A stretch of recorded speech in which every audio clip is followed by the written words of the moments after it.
नमस्कार, सगरमाथा टेलिभिजनको प्रस्तुति कार्यक्रम प्रश्न समयमा यहाँलाई स्वागत छ। म सुनिल दाहाल। मुलुक फागुन 21 को निर्वाचनतर्फ उन्मुख भएको छ। फागुन 21 को निर्वाचनले मुलुकमा निर्वाचनमय बन्दैछ। जति निर्वाचनको मिति नजिकिँदैछ त्यति नै निर्वाचन पेचिलो बनिरहेको छ। निर्वाचनको पूर्व सन्ध्यामा राजनीतिक दलले प्रस्तुत गर्ने घोषणापत्र पनि सार्वजनिक भइरहेका छन्। घोषणापत्रमा उनीहरूले अत्यन्तै महत्त्वकांक्षी विषयवस्तु पनि प्रवेश गराएका छन्। आर्थिक मुद्दा र भ्रष्टाचार र सुशासनको मुद्दालाई पहिलो प्राथमिकतामा राखेका छन्। प्रतिस्पर्धा रोचक देखिने अवस्था छ। यतिखेर विशेष गरी मतदाताले पात्र, प्रवृत्ति र एजेन्डा हेरिरहेका छन्। यसपटकको निर्वाचनमा विशेष गरी पात्रलाई हेर्ने प्रयास गरेका छन्। उम्मेदवार कस्ता छन् भनेर विश्लेषण र टीका टिप्पणी भइरहेको छ। प्रतिस्पर्धा रोचक हुनेछ। यसपटकको निर्वाचनमा विशेष गरी त्रिपक्षीय र चारपक्षीय भिडन्त हुने सङ्केत देखिएको छ। नेपाली कङ्ग्रेस, नेकपा एमाले, राष्ट्रिय स्वतन्त्र पार्टी र नेकपा बीच नै प्रतिस्पर्धा हुने देखिएको छ। त्यसकारण यसपटकको निर्वाचनमा ठ्याक्कै आकलन गर्ने अवस्था पनि अलिक कमजोर देखिएको छ। केही ठाउँमा विश्लेषण र टीका टिप्पणी भइरहेको छ। केही क्षेत्रहरू चर्चित निर्वाचन क्षेत्र पनि बनिरहेका छन्।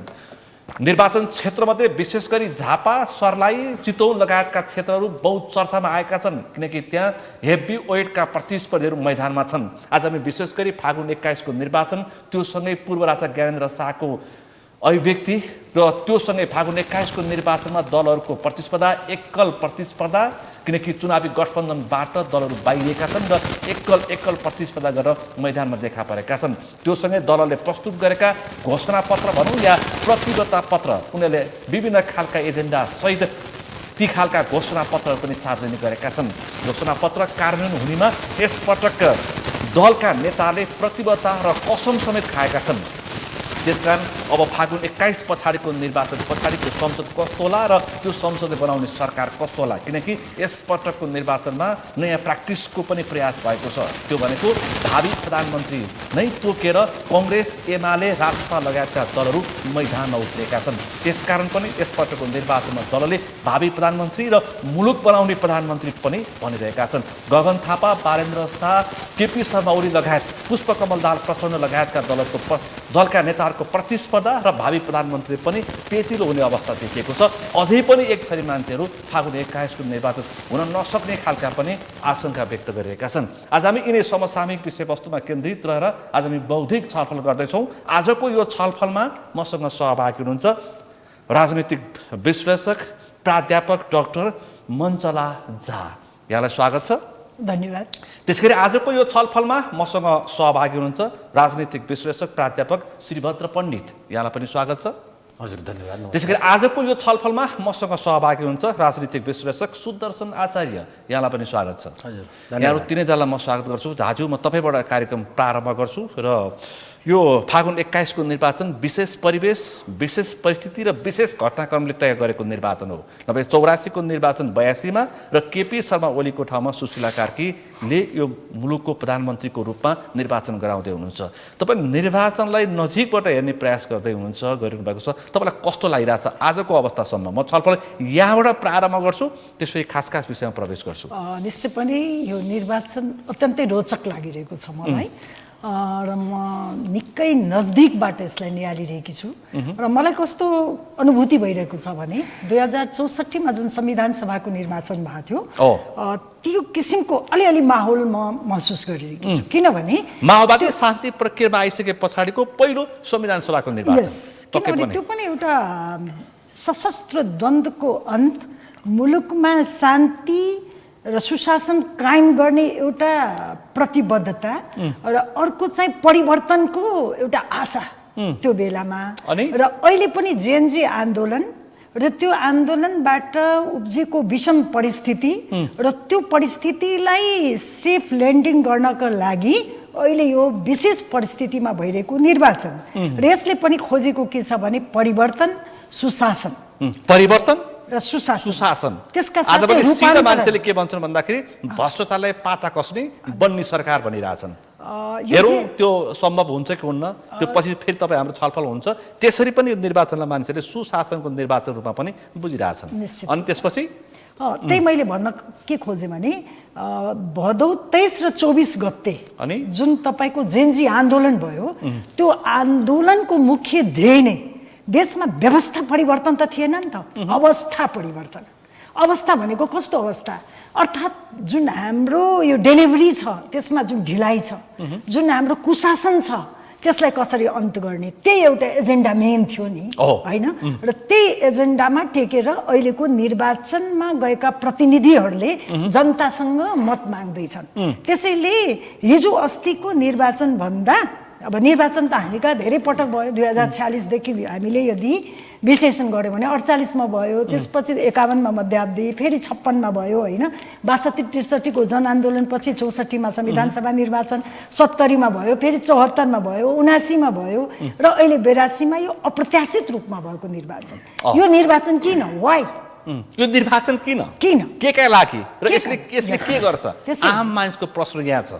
तपाईलाई के लाग्छ यो निर्वाचन किन भने मैले भनिसकेँ तपाईँलाई, यो निर्वाचन 2 वर्ष अगाडि हुनुको मुख्य कारण नै देशको अवस्था परिवर्तन, सुशासन कायम गर्नका लागि भएको। अरू त व्यवस्था त परिवर्तन भइसकेको छ, व्यवस्थाको लागि कसैले पनि उठाएको छैन आवाज।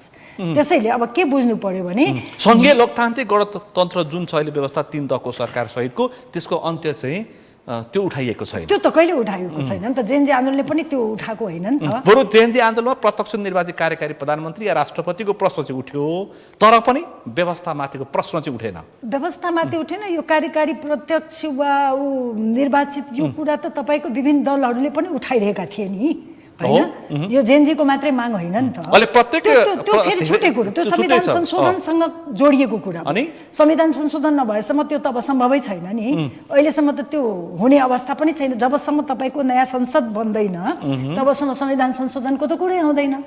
त्यसैले अहिलेको मुख्य एजेन्डा भनेको सुशासन, परिवर्तन, रूपान्तरण, होइन? जस्तै न्यू फेसिस, प्रत्येक पार्टीभित्र नयाँ अनुहार पनि, नयाँ एजेन्डा पनि, सुशासन पनि, अहिलेको त्यो माग हो। त्यही हामी बुझ्नुपर्छ। र यो मागमा जुन दल प्रतिबद्ध छ, जसको एजेन्डा तपाईँको ठिक लाग्छ जनतालाई, जनता त्यतैतिर जाने। अब नेपाली जनता भनेको एउटा विषय तपाईँ ठ्याक्कै उठान गर्नुभयो, 64 को निर्वाचनसँग अलिअलि तपाईँले दाज्ने प्रयास गर्नुभयो। 64 को निर्वाचनमा पनि त्यस्तै कुन पार्टी के होला, होइन? कुन पार्टीले कस्तो अवस्था होला, कुन पार्टीले कति सिट ल्याउला, कति सिट सङ्ख्या, समानुपातिकमा कस्तो सङ्ख्या ल्याउला, प्रत्यक्षमा कति जित्ला, त्यस्तै खालको विश्लेषण भएको थियो। तर कसैले पनि ठ्याक्कै अनुमान निकाल्न सकेका थिएन। अहिले ठ्याक्कै अवस्था त्यो छ। 64 मैले बिचको निर्वाचनको भनिनँ, 64 र फागुन 21 को निर्वाचनको तपाईँले अलिकति सङ्केत गर्न खोज्नुभयो, उस्तै छ। तपाईँलाई के लाग्छ? मलाई यस्तो लाग्यो कि जनता, नेपाली जनता धेरै विवेकशील छन्। अब तपाईँ हेर्नु, 64 मा किन माओवादी फर्स्ट पार्टी भयो त? अब किनभने देशमा शान्ति चाहिएको थियो, सुव्यवस्था चाहिएको थियो, सशस्त्र द्वन्द्वबाट आजित भइसकेका थिए मान्छेहरू, एउटा त्यो थियो। अर्को के थियो भने परिवर्तन चाहिएको थियो, होइन? अब विगतदेखि जुन हाम्रो कमी कमजोरी भइरहेको थियो दलहरूबाट, विशेष गरी नेपाली काङ्ग्रेस र एमालेबाट, त्यसमा चाहिँ परिवर्तन खोजेकै हो जनताले। अर्को के थियो भने त्यो संविधान सभाको निर्वाचन थियो, 2008 देखिको सपना साकार हुने कसरी, व्यवस्था बदल्ने सपना थियो। हजुर, व्यवस्था बदल्ने निर्वाचन, व्यवस्था अवस्था सबै परिवर्तन हुने, तर त्यसमा अब त्यसैले नयाँ उसलाई त ल्यायो जनताले, अनि तर परिणाम के भयो हामी सबैलाई थाहा छ अहिले, होइन? ठ्याक्कै अहिले के बुझ्नु पर्यो भने हामीले नयाँ फेसलाई ल्याए पनि जनताको त्यो कठघरामा अग्नि परीक्षा दिनुपर्ने अवस्था छ। बिकज पुराना दलहरूलाई, जस्तै अब म तपाईँलाई नामै भनिदिउँ, नेपाली काङ्ग्रेस, एमाले र माओवादीलाई त 20-22 वर्षसँग जनताले झेले, होइन? तर अहिले 20-22 दिन पनि झेल्दैन यदि उनीहरूबाट त्रुटि भयो भने, मैले त्यो देख्दैछु। त्यसैले अहिले चाहिँ उम्मेदवार भएर जानु, निर्वाचित भएर आउनु, दुवै चाहिँ तपाईँको अत्यन्तै भनौँ अग्नि परीक्षाको घडी छ। जितेर आउने र जुन वैकल्पिक पार्टी नयाँ अनुहार भनिरहेछन्, तिनीहरूको लागि यो झन् ठुलो अग्नि परीक्षा हुन सक्छ निश्चित रूपमा। त्यसमा कुनै किनभने नेपाली जनताले अब देखाइसक्यो नि, तपाईँले आशय व्यक्त गर्नुभयो, निराशाको मत अपेक्षामा झर्दैछ, त्यो अपेक्षामा थप निराशा भयो भने 2324 गते घटनाभन्दा डरलाग्दो घटना पनि हुनसक्छ भनेर एक थरी मान्छेले विश्लेषण गरिरहेछ। के भन्न सकिन्छ? मैले त्यो घटना नहोस्, हामीलाई त्यो अब हामी त्यो सहन सक्दैनौँ, तर परिस्थिति त्यो पनि हुनसक्छ भनिरहेछन्। अब नचाहेको नसोचेको अवस्था त 2324 भयो नि। विश्वमा भनौँ न बिरलै भएको यो घटना हो नि। 2 दिनमा नेपालमा यस्तो हुन्छ भने कसले सोचेको थियो? यी छिमेकी मुलुक होइन, बङ्गलादेशमा 1 महिना 3 दिन लागेको थियो, तर यहाँ त 24 घण्टामा उथल पुथल भयो। त्यही भएर अहिले जुन निर्वाचित भएर जुन पार्टी आए पनि, जुन दल भनौँ अथवा जसको उम्मेदवार आए पनि त्यसलाई चाहिँ काम गर्न सजिलो छैन, धेरै गाह्रो छ। जनताको कठघरामा उभिएर काम गर्न, किनभने अब नेपाली जनता बुझिसकेका छन् र उम्मेदवारले पनि यी कुरालाई बुझेर नै निर्वाचनमा होमेका छन्। बस यो विशेष परिस्थितिको विशेष निर्वाचन हो, सामान्य नठान्नु र पहिलाको जस्तो घोषणा पत्र दिएर जनतासँग झुटो आश्वासन गर्ने दिन अब गए, त्यसरी बोल्नु पर्यो। त्यो दिन अब छैन। अब आश्वासन र झुटको खेती गर्ने दिन गए। यी प्रतिस्पर्धीले बुझे हुन्छ निश्चित रूपमा। म आउँछु घोषणा पत्रको विषय पनि एकैछिन। पण्डितज्यू तपाईँ के भन्नुहुन्छ यो निर्वाचनको विषयमा? होइन, अब निर्वाचन सुनिलजी हेर्नुहोस्, अब स्वाभाविक यो भाद्र 23-24 गतेको जुन यो जेनजी मुभमेन्टबाट जुन एक्सिडेन्टबाट जुन नहुनुपर्ने थियो भयो होइन, यो धेरै लामो समयसम्म एउटा यो राजनीतिक पार्टीहरू बिचको चाहिँ तपाईँको विशेष गरी एउटा फ्रस्ट्रेसन थियो। हेर्नुहोस्, त्यो फ्रस्ट्रेसन कहाँ गएर तपाईँको पोखिन्छ भन्दा यसले चाहिँ तपाईँको भाद्र 23-24 गतेको जुन घटनाले पोख्यो। हेर्नुहोस् है, अब यसले एउटा सङ्केत चाहिँ तपाईँको के हो भन्दाखेरि विशेष गरी पुराना राजनीतिक पार्टीहरूलाई एउटा करेक्सन र एउटा आत्मआलोचना, एउटा समीक्षा र एउटा तपाईँको प्रायश्चितको एउटा यसले चाहिँ एउटा बाटो देखाएको छ। हेर्नुहोस्, र यो निर्वाचनमा तपाईँको जाँदाखेरि यो आत्मआलोचना सहित जानुपर्ने निर्वाचन हो पुराना राजनीतिक दलले। एकदम यसमा के भन्दा अब जुन जस्तो कार्यान्वयनको पाटोमा तपाईँको सर्भिस डेलिभरीको कुरा र अहिले तपाईँको एउटा साइन्स एन्ड टेक्नोलोजी कम्युनिकेसन जुन रफ्तारमा अहिले तपाईँको संसार गएको छ, अहिले सारा सबै तपाईँको एउटा यङ इनर्जेटिक मान्छेहरूको एउटा इन्ट्रेस्ट छ। हेर्नुहोस् होइन, एउटा इच्छा छ, ती सबै मान्छेहरूको एउटा सोच चाहिँ तपाईँको सारा सबै कुराहरू सोसियल मिडियाको माध्यमबाट सबैले संसारको तपाईँको पिक्चर देखेका छन्। हेर्नुहोस् है, त्यसले गर्दा तपाईँको त्यो पिक्चरमा राजनीतिक दलहरू चाहिँ कुन पाटोमा घोषणापत्रहरू त थिए पार्टीका होइन, त्यसले के गरिदियो भन्नुलाई भने एउटा तपाईँको चाहिँ के भन्दाखेरि चुनाव अगाडि एउटा खालको गठबन्धन, चुनाव पछाडि अर्को खालको गठबन्धन। हेर्नुहोस् है, आफू अनुकूल अनि सरकारमा जानेको रवैया, सरकारमा जानेको रवैया, अनि जनता एकातिर सरकार अर्कोतिर र लामो समयसम्मका तपाईँको संवैधानिक तपाईँको अङ्गहरू माथिको जुन एउटा प्रहार हेर्नुहोस् होइन, र करप्सनको तपाईँको एउटा सीमा तपाईँको चाहिँ भनौँ न ट्रान्सपेरेन्सी इन्टरनेसनलले जुन डेटा देखाएको छ त्यो भित्र पनि हाम्रो पोजिसन हेर्नुहोस् त, भ्रष्टाचार ओपन सेक्रेट भयो, ओपन सेक्रेट सबै नागरिकलाई पत्तो पर्ने खालको भयो। यसले गर्दा सबभन्दा मेन कुरा चाहिँ हेर्नुहोस् है, अब हामी चाहिँ अहिले आम सारा सबै तपाईँको एउटा प्रजातन्त्रलाई तपाईँको चाहिँ आत्मसात गरेर जाने कुरा सबै आम नेपाली जनताले त्यसलाई नै गरेका छन्। हेर्नु, कन्स्टिट्युसनलाई, संविधानलाई सबैले आत्मसात गरेका छन्। मात्रै एउटा कुरा के हो भन्दाखेरि घोषणापत्र पार्टीका आफ्ना तपाईँको चाहिँ के भन्दाखेरि प्रतिज्ञा पत्र जुन ढङ्गबाट आउँछ नि त्यो चाहिँ तपाईँको के हो भन्दाखेरि गर्न सक्ने कुरा यी हुन्, र यो कुरालाई तपाईँको मात्रै तपाईँको 5 वर्षको अवधिमा गर्न सकिन्छ, यी कुराहरू गर्न सकिँदैन भन्ने खालको पार्टमा सुशासन र तपाईँको त्यो घोषणापत्रका तपाईँको चाहिँ के भन्दाखेरि नीतिहरू जुन कार्यक्रमहरू गर्न सकिने कुराहरू चाहिँ स्पष्ट रूपबाट जनताबाट आफ्ना कमिटमेन्टहरू गरेर त्यो अनुसारबाट कार्यान्वयनको पाटोमा गयो भने र कमसेकम एउटा खालको तपाईँको चाहिँ के भन्दा अब हामीले हाम्रो पाटोमा हामी यी कुराहरूमा हामी चुकेका हौँ, यसलाई हामी करेक्सन तपाईँको गर्छौँ। एउटा पुस्तान्तरण र हस्तान्तरण पनि केही पार्टीहरूमा भएको छ अहिले लिडरसिप। हेर्नुहोस् होइन, त्यसलाई पनि आत्मसात गरेर पुराना तपाईँको नेतृत्वबाट जेनजीभित्र पछाडि कङ्ग्रेसले विशेष महाधिवेशन आयोजना गर्यो, गगन थापालाई सभापति चयन गर्यो, भावी प्रधानमन्त्री रूपमा पनि कङ्ग्रेसले प्र्याक्टिस गरेर मैदानमा गएको छ। खैर, केपी शर्मा ओली नै आए पनि 1 वर्ष अगाडि नै एमाले पनि महाधिवेशन गर्यो र पार्टीको नाम, सिद्धान्त र चुनाव चिन्है परिवर्तन गरेर पुष्पकमल दाहाल र माधव नेपालले नेकपा बनाएका छन् होइन। प्रत्येक अब बालेन शाह समेत मैदानमा उत्रिएका छन् राष्ट्रिय स्वतन्त्र पार्टीमा आबद्ध भएर। पछि उथल पुथल त आयो दलहरूमा, तर तिनीहरूको मानसिकता चाहिँ परिवर्तन भयो कि भएन भन्ने हाम्रो प्रश्न हो। यस्तो छ सुनिलजी, तपाईँले भनेको कुरा चाहिँ नेपाल कम्युनिस्ट पार्टी एमालेमा जुन महाधिवेशन भएर जुन नेतृत्व पुनः त्यही नेतृत्व तपाईँको दोहोरिए पनि आम नेपाली जनतामा चाहिँ कस्तो खालको तपाईँको एउटा स्थिति छ भन्नुलाई भने त्यो एउटा काङ्ग्रेसको जस्तो चाहिँ तपाईँको ग्रासरुटबाट तपाईँको चाहिँ के भन्दाखेरि एक्टिभ मेम्बरहरूबाट इलेक्सन सिस्टमबाट वार्ड तपाईँको त्यस पछाडि गएर क्षेत्र अनि त्यहाँबाट तपाईँको चाहिँ जिल्ला त्यस पछाडि प्रदेश त्यो केन्द्र त्यो लेभलमा चाहिँ तपाईँको एमालेको चाहिँ त्यो एउटा सिलेक्टेड तपाईँको चाहिँ समूहले यी मान्छेहरूलाई लिएर भन्ने खालको एउटा निर्देशन जारी गरेर ल्याउने कुरा भयो हेर्नुहोस् त्यो कम्युनिस्ट विशेष गरी एमालेमा पनि त्यही अर्कोतिर गएर तपाईँको चाहिँ माओवादी कम्युनिस्ट पार्टी अहिले त माओवादी नै छैन अहिले त माओवादी केही स्वार्थी समूहहरू आफ्ना हिजो विगतका तपाईँको चाहिँ के भन्दा जुन कुराहरू छन् उनीहरूका त्यसलाई लुकाउने र सत्तामा कसरी अहिले पनि तपाईँको चाहिँ के भन्दाखेरि एउटा शक्तिमा पुगेर अब बाँकी जीवन चाहिँ तपाईँको त्यही सत्ताको चाहिँ तपाईँको चाहिँ मोहमा तपाईँको होमिने र त्यसैतर्फ तपाईँको उन्मुख हुने अभियानमा तपाईँको केही पार्टीहरू छन् हेर्नुहोस् अनि त्यसको चाहिँ मैले नेतृत्व परिवर्तन भएर तिनै मान्छे आएर मैले तात्विक तपाईँको त्यसमा चाहिँ तपाईँको मैले परिवर्तन चाहिँ देख्दिनँ हेर्नुहोस् एमालेमा पनि र त्यस पछाडि गएर तपाईँको चाहिँ नेपाल कम्युनिस्ट पार्टी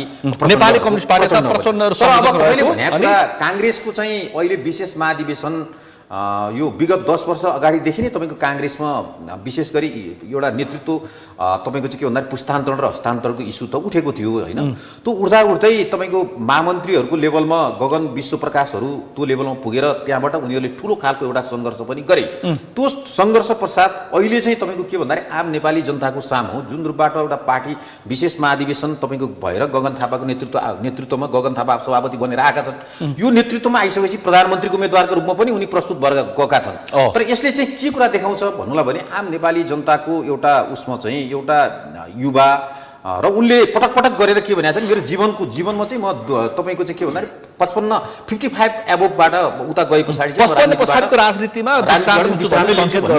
यसले गर्दा आम नेपाली जनताले एकपटक तपाईँको काङ्ग्रेसको गगन थापाको नेतृत्वलाई एउटा युवा जोसँग एउटा हुटुटी छ जसले एउटा नेपाली समाजको एउटा पिक्चर पनि उनले काङ्ग्रेसको विशेष महाधिवेशनबाट गगन थापा नेतृत्वमा आए र जुन खालको शेरबहादुर देउबा पार्टी सभापति हुँदाखेरि जुन खालको अवस्थामा त्यो काङ्ग्रेस रिभाइभ भएर मैदानमा गएको तपाईँलाई त्यो महसुस हुन्छ कति प्रतिशत त्यसमा चाहिँ हेर्नुहोस् है यो काङ्ग्रेसको कति रिभाइभ भयो अहिले चाहिँ काङ्ग्रेसको तपाईँको जुन एउटा ऊर्जा अनि र चुनावी अभियानमा जुन खालको माहौल र आम नेपाली जनताको विश्वास हेर्दा चाहिँ लगभग तपाईँको चाहिँ एउटा खालको अवस्था चाहिँ नेपाली काङ्ग्रेसको क्याडरहरूमा आम नेपाली जनताहरूमा गगन थापा प्रतिको क्रेज त्यो चाहिँ अत्यन्त तपाईँको जम्मा दुईजनाको त छ क्रेज एउटा छ बालन शाहको अर्को छ गगन थापाको यसमा यस्तो छ लगभग आम मानिसको मूल्याङ्कन र आम हामीले हेर्दाखेरि चाहिँ मैदानमा त्यस्तै देखिन्छ यसमा चाहिँ यस्तो छ खारिएर पार्टीको तपाईँको नेतृत्वमा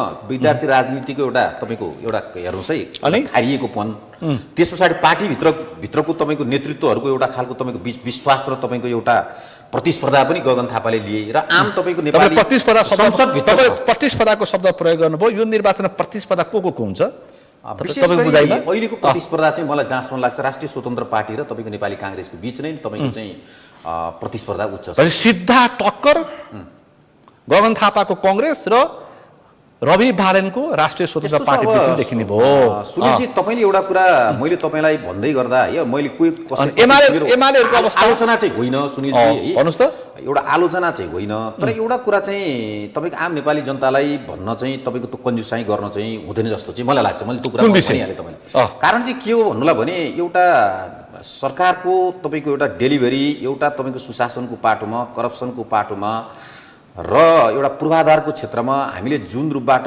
तपाईँको एउटा विकास संरचना हाम्रा तपाईँको भूमिकाहरू गर्नुपर्ने थियो ती कुराका पाटाहरूमा राजनीतिक दलहरू हामी 34 वर्षसम्म हामी चुकेको हुनाले आम नेपाली जनताको एउटा फास्टमा जनताको चाहना भयो के हेर्नु सबै कुराको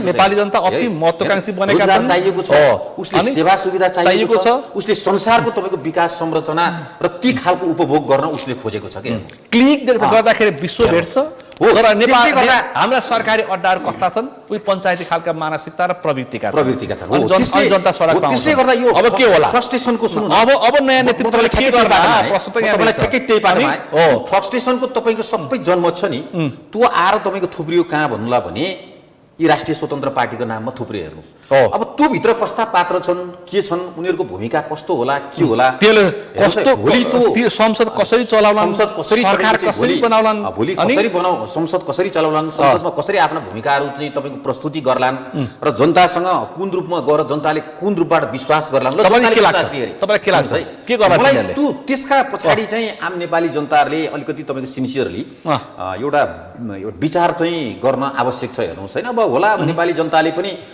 ठुलो खालको तपाईँको एउटा फ्रस्ट्रेसन, एउटा केही गर्ला, केही आशा भन्ने अभियानमा जनताले भोट हाल्यो भने त तपाईँ अहिले त ओपन अहिले त मतदाताले प्रश्न भनिरहेका छन् कि पटक पटक दिउँ, एक पटक हामी हेर्दैछौँ भन्नेहरू पनि अनि यो कुराले चाहिँ ओपन देखिएको छ कि सुनिलजी, मतदाताहरू। यो हामी त पहिला लुकाउँथ्यौँ नि, गोप्य मतदान विचार गर्ला भन्थ्यौँ, अहिले त मतदाता त सिधै भन्छन्, अनि सिधै भन्छन् यसलाई र उसलाई मत दिने भनेर। सुनिलजी यस्तो छ, अनि यसले गर्दा चाहिँ सबभन्दा पहिलो कुरो नेपाली जनता आम तपाईँको राजनीतिक दलहरूको तपाईँको भूमिका, उनीहरूको प्रतिबद्धता, उनीहरूका कमिटमेन्ट, उनीहरूका प्रायश्चित, उनीहरूका आत्मआलोचना, यी सबै कुरालाई विचार गरेर एउटा तपाईँको खारिएको एउटा संविधान र तपाईँको कानुनी एउटा राज्यमा एउटा आफ्नो चाहिँ विचार र सिद्धान्त आदर्शलाई आत्मसात गरेर अगाडि हिँड्ने पार्टीका प्रतिबद्ध तपाईँको चाहिँ के भन्दाखेरि चाहिँ उम्मेदवारहरूलाई आफ्नो तपाईँको अमूल्य मतहरू आम नागरिकले त्यो ढङ्गबाट प्रयोग गर्नु। पुराना या नयाँ पात्र हेर्नुहोस्, पात्र कस्ता छन्, तिनीहरूको प्रवृत्ति पनि हेर्नुहोस्। तपाईँको भनाइ म आउँछु तपाईँसँग आचार्यज्यू, तपाईँ कसरी बुझ्नुहुन्छ यो फागुन 21 निर्वाचन र सम्भावित निर्वाचनको परिणाम र त्यसरी दिन सक्ने परिणाम र त्यस पछाडिको मुलुक? हामी प्रारम्भ यो निर्वाचनको तहसम्म मुलुक किन पुग्यो भन्नेबाट हामीले प्रारम्भ गरेका थियौँ। पक्कै पनि उहाँहरूले भन्नुभएको कुरामा मेरो कहीँ पनि विमति छैन। यसलाई समर्थन गर्दै खास गरी नेपाली जनताले नेपालका राजनीतिक दलहरू यो प्रजातन्त्र प्राप्ति यता नेपाली कङ्ग्रेस, नेकपा एमाले र माओवादी केन्द्र तीनटा राजनीतिक दलसँग जुन प्रकारको नेपाली जनताको अपेक्षा थियो, त्यो अपेक्षा तीनटा राजनीतिक दलले हिजोका मितिमा तीनटा राजनीतिक दलले पुरा गर्न सकेनन्, पुरा गर्न नसकेकै हो। पुरा गर्न नसक्दै गर्दा जनता भनेका चाहिँ तपाईँको स्वतःस्फूर्त रूपमा अस्ति जेनजी विद्रोहको टाइममा युवाहरू सडकमा आयोजन गरी आम जनता बिरलै आउँछन्। यो दुनियाँकै इतिहास स्वतःस्फूर्त रूपमा आउने सडकमा आएका हुन्। यो जेनजी विद्रोहमा स्वतःस्फूर्त रूपमा सडकमा आएका हुन्। आम नेपाली जनता यसरी वात्तै तपाईँको सडकमा आउने भनेको त्यो सम्भावना बिरलै कम हुन्छ र उनीहरूले आफ्ना विचारहरू अव्यक्त गर्ने माध्यम भनेको चाहिँ मतदानको बेलामा मतपेटिका हो। मतपेटिकाका माध्यमबाट उनीहरूले मतदान गर्ने हुन् र नेतृत्व परिवर्तन गर्ने हुन्। नेतृत्व परिवर्तन पनि हिजोका मितिसम्म चाहिँ तपाईँको हाम्रा राजनीतिक दलहरूले हवाई सपना बाँडे, कसैले रेल बाँडे, कसैले पानी जहाज बाँडे, कसैले सिलिन्डर बाँडे, कसैले के बाँडे, पाइपलाइन बाँडे, जापान बाँडे, स्विजरल्यान्ड बाँडे, सिङ्गापुर बाँडे, यति धेरै बाँडे। त्यतिसम्म बाँडेनन्। एक थरी उम्मेदवारले यतिसम्म भने कि अवश्य चाहिँ तल जमिनबाट होइन, अब आकाशबाट हुन्छ भने त्यतिसम्म भने उम्मेदवारहरूले। सुनिलजी, अनि हुँदा हाम्रो नेतृत्वले के भन्यो भने हामी विद्युत उत्पादन गर्छौँ अनि र हाम्रो उत्पादित विद्युत सेटेलाइटका माध्यमबाट हामी सप्लाई गर्छौँ भने त्यो कति सम्भव होला, कति हास्यास्पद होला होइन? भनेपछि तपाईँको हाम्रो नेतृत्व त्यो तहसम्म पुग्यो। त्यो तहपछि जनताको तहमा यति धेरै आजित भयो। त्यो आजित भएको जनता चाहिँ वैचारिक नेता प्रदीप गिरीले भन्नुभयो चाहिँ तपाईँको कहाँबाट जनता उठ्यो भने तपाईँको चाहिँ नौजवानहरूले विद्रोह गर्छन् है भन्दै हुनुहुन्थ्यो उहाँ जीवित भएको टाइममा। नौजवानहरूले यसरी विद्रोह गरे कि 4 वर्ष अगाडि नै उहाँले एउटा इन्टरभ्यूमा तपाईँको अबको क्रान्ति नौजवानहरूले गर्छन् भन्नुभएको थियो। नौजवानहरूले क्रान्ति गरे। क्रान्ति गर्दै गर्दा नौजवानहरूले क्रान्ति गर्दा 3टा विषयलाई उठाएका थिए। एउटा राजनीतिक स्थिरता भएन भनेका थिए, एउटा सुशासन भएन भनेका थिए, एउटा तिमीहरूले समुन्नति दिन सकेनौ भनेका थिए। यति तीनटा विषय। तत्कालीन अवस्थामा सोशल मिडिया बन्द गर्नु एउटा त्यो कारण थियो। त्यो भनेको तपाईँको राष्ट्रिय राजनीतिमा दूरगामी रूपमा प्रभाव पार्ने खालको एजेन्डा थिएन। तत्कालीन सरकारले सामाजिक सञ्जाल बन्द गरिदियो। तपाईँको हाम्रो भावनालाई अव्यक्त गर्ने माध्यमै तिमी बन्द गर्ने भनेपछि त्यो आगोमा घिउ थप्ने काम चाहिँ त्यसले गर्यो। उठ्थ्यो नै तपाईँको ढिलो चाँडो उठ्थ्यो। सामाजिक सञ्जाल बन्द नगरेको भए पनि ढिलो चाँडो यो मुभमेन्ट त हुने नै वाला थियो। किनभने तपाईँको चाहिँ भन्नै पर्ने हुन्छ तपाईँको हिजोको नेतृत्व कङ्ग्रेस एमाले माओवादी तीनटै राजनीतिक दलको हिजोको नेतृत्वको असाध्यै ठुल्ठुला करप्सनका केसहरू, चाहे वाइट बडी भन्नुहोस्, यति भन्नुहोस्, ओम्नी भन्नुहोस्, जुनसुकै पनि ठुला तपाईँको करप्सनको चाहिँ छानबिन गर्दै गयो भने एउटा ज्वरो तत्कालीन अवस्थामा बुढानीलकण्ठ जान्थ्यो, अर्को ज्वरो बालकोट जान्थ्यो, अर्को ज्वरो तपाईँको चाहिँ खुमलटार पुग्थ्यो। भनेपछि उहाँहरू कोही अछुतो रहनु भएन।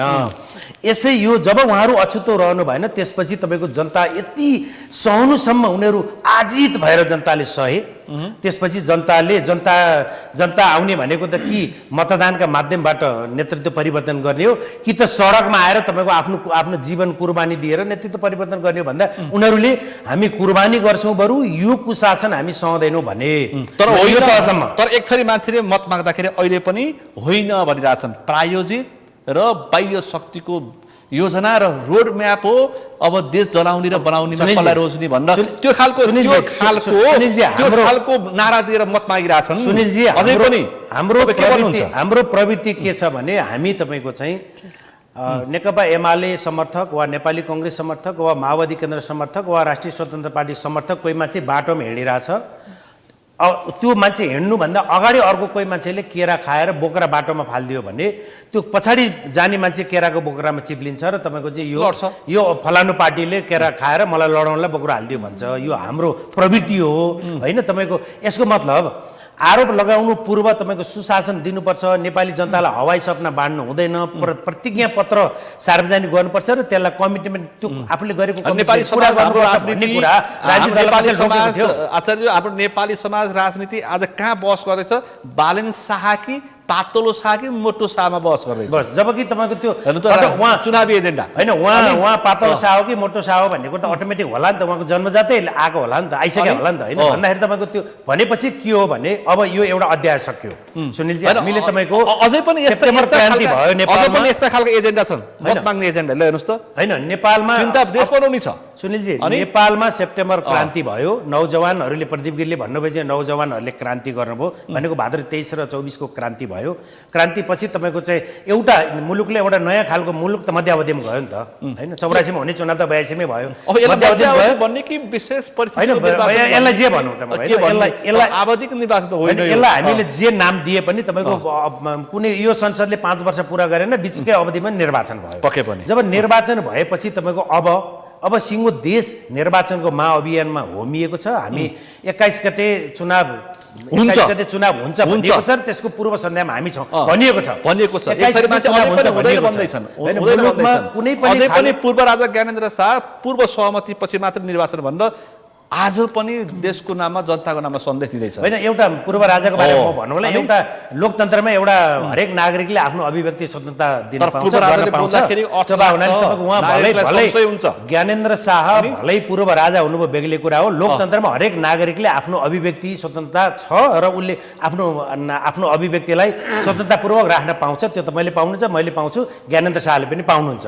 र ज्ञानेन्द्र शाहले तपाईँको राजाकै हैसियत कायम गर्ने हो भने संविधान संशोधन गरेर उहाँले चाहेको राजनीतिक दलले संविधान पार्लियामेन्टमा 2/3 बहुमत ल्याएर संविधान संशोधन गरेर नारी हिटेमा लहर राख्नको निम्ति पनि तपाईँको त्यो जनमत तयार भयो भने त्यो बाटो पनि खुल्ला छ। तर चाहने सनातन हिन्दू राज्य सहितको राष्ट्र चाहने राप्रपाले यो फागुन 21 को निर्वाचनमा अधिक बहुमत ल्यायो भने त्यो पनि संविधान संशोधन गरेर ज्ञानेन्द्र शाहलाई नारी हिटेमा राख्न सक्छन्, तर बहुमत ल्याउनु पर्यो। म मूल विषयमा आउन चाहन्छु, विषय डाइभर्ट भयो कि जस्तो लाग्यो। तपाईँको यदि राष्ट्रिय प्रजातन्त्र पार्टीको चाहना राजा ल्याउने हो र राष्ट्रिय प्रजातन्त्र पार्टीले 2/3 ल्यायो भने राजा ल्याउन सक्छ, यो पाटो यतिमै थातिराख्नु होइन। बाँकी रह्यो तपाईँको मुलुक आसन्न निर्वाचनमा छ। आसन्न निर्वाचनमा हुँदै गर्दा तपाईँको चाहिँ नेपाली जनता अब आजका मितिसम्म पञ्चायत काललाई हामीले छोडिदिएर हेर्ने हो भने 46 सालको परिवर्तनदेखि अहिले 82 सालसम्म आइपुग्दा हामी पटक पटक झुक्यौँ, हामीलाई झुक्याइए भन्दै गर्दा अब फेरि मतदानको दिन झुक्किने। मतदानको दिन तपाईँको चाहिँ मैले मतदान गरेर नेतृत्वमा पुर्याएको व्यक्तिले सिङ्गो देशलाई कुन ढङ्गले अगाडि बढाउँछ, ऊ कति बदलिएर आएको छ भन्ने कुरा नहेर्ने। अनि त्यसपछि फेरि एक दिन मतदानको दिन झुकिएपछि फेरि 5 वर्षसम्म अनि सडकमा तपाईँको चाहिँ नारा लाएर असन्तुष्टि मैले मत दिएर पार्लियामेन्टमा पठाएको मेरो प्रतिनिधि त चोर रहेछ भनेर चिया पसलमा बस्ने कम्तीमा त्यो छुट चाहिँ अब ख्याल गर्न अब छुट छैन, अब छुट छैन झाजु, अब छुट छैन होइन। निश्चित नागरिकलाई अब छुट छैन, पटक पटक रगत बगाउने र ध्वंस पार्ने अब छुट छैन। बिल्कुल छैन। अनि न नागरिकलाई छुट छ न जनप्रतिनिधिलाई गल्ती गर्ने छुट छ। दुवैतिर अब गरे भने अब- अब गरे भने त्यसपछि के हुन्छ होइन अब त्यो त्योभन्दा त अगाडि मैले अर्को प्रश्न राखेँ ज्ञानेन्द्र शाहको चाहिँ यो भिडियो सन्देश उनले भनेका छन् पूर्व सहमति पछि मात्रै फागुन 21 को निर्वाचनमा जानुपर्छ भनिरहेछन् यो कुन आशयमा किन आयो तपाईँलाई के लागिरहेछ होइन अब त्यो प्रश्नको उहाँले पनि उत्तर दिइसक्नुभयो तपाईँले अब बुझेको मान्छे कस्तो मैले छ किन भने- सोधेँ होइन, भन्दाखेरि यस्तो मैले छ। किन सोधेँ भन्दाखेरि चाहिँ अझै पनि एक थरी मान्छे निर्वाचन हुँदैन एउटा अर्को सर्वपक्षीय सरकार बन्छ त्यसले निर्वाचन गराउँछ भन्दैछन् अझै पनि भन्न छोडेका छैनन् फागुन 21 आउन लागिसक्यो तपाईँले 15 दिनै भनेको बाँकी कुरा छ मैले पनि सुने ओ, ल, तपाईँ के मिडियाहरूमा भन्नुहुन्छ? पढे पनि आज पनि म अपडेट हुँदा मैले त्यो देखेको थिएँ होइन अब त्यो एउटा उहाँको मनसुवा होला मलाई लाग्छ तर त्यो सम्भावना चाहिँ देख्दिनँ म किनभने अब निर्वाचनको सबै तयारी भइसकेको अवस्था अनि ज्ञानेन्द्र शाह पनि यो देशको एउटा भनौँ न सजग नागरिक नै भन्नुपर्छ अहिले त उहाँलाई पनि होइन हो। उहाँले पनि के बुझ्नु पर्यो भने राज्यको यत्रो ढुकुटी गइसकेको अवस्था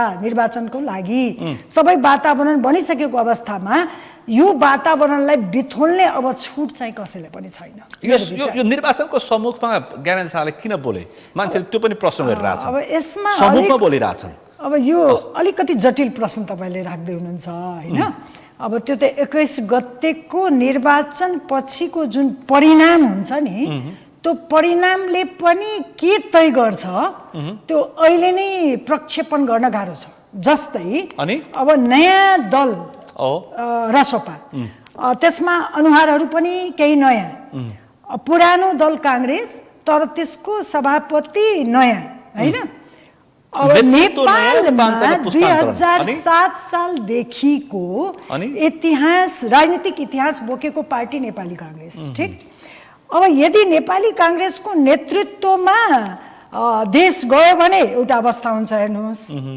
यदि रासपाको नेतृत्वमा देश गयो भने अर्को अवस्था हुन्छ तुलनात्मक रूपमा के फरक हुन्छ यो मुलुक र यो मुलुकका नागरिकको लागि तपाईँको बुझाइ यसमा दुईटा कुरो छ पहिलो कुरो के भने राजनीतिक संस्कार राजनीतिक चेतना र राजनीतिक अनुभव बोकेको एउटा पार्टी अर्को पार्टी भनेको राजनीति एजेन्डा मात्रै बोकेको अहिले अनुभव नभएको पार्टी थोर बहुत अनुभव थोरो अनुभव भयो, त्यो तर- रासोपाका उम्मेदवारले पनि मानव रवि लामिछानेले पनि बोकेका स्थानीय तहको सरकारको नेतृत्व गरेर बालने शाहले पनि शासनको थोर बहुत अनुभव त बोकेका छन् यस्तो हुन्छ तर राजनीतिक राजनीतिमा practice- हेर्नुहोस् सङ्गठनको पनि धेरै महत्त्व हुन्छ अनि सङ्गठनात्मक रूपमा यो देशमा सबभन्दा लार्जेस्ट पार्टी भनेको अहिले पनि नेपाली काङ्ग्रेस नै हो त्यसमा त दुई मत छैन त दुईटैको आकार प्रकार हेर्दाखेरि होइन मास पार्टी अहिलेको जस्तो देखिन्छ नि त। निर्वाचनमा तपाईँले भने जस्तै प्रतिस्पर्धी रूपमा नेपाली काङ्ग्रेस र रासपा नै छ